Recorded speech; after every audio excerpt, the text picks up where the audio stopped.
In 2022, Inuit in Canada were over 450 times more likely to have active tuberculosis than other Canadians.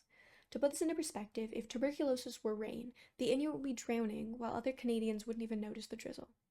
Let's rewind to the 1950s. Back then, tuberculosis was a big problem everywhere in Canada, with 101.5 active cases per 100,000 people.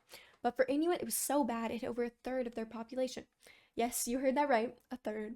So, how did the Canadian government respond? With compassion and care? No.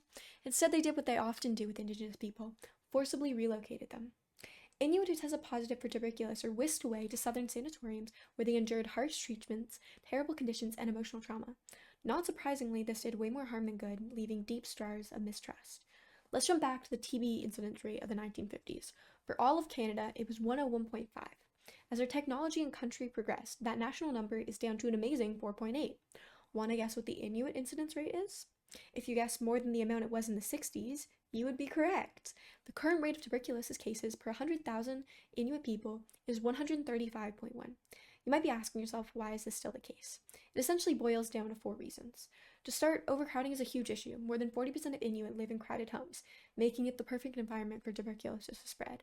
Additionally, over half of the Inuit population don't have access to a regular healthcare provider, meaning detecting TB early, not so easy. And then there's stigma. Many in Inuit communities often avoid seeking care because of the past tied to tuberculosis. How can you trust a system that has failed you over and over again? The most important reason that explains why in 2024 living conditions for Inuit are so poor is racism. Plain and simple. Despite advancements in southern Canada, Inuit communities continue to suffer from underfunding and a profound disconnect between Indigenous needs and governmental response. The historical trauma has contributed to a cycle of poverty and disenfranchisement that persists to this day.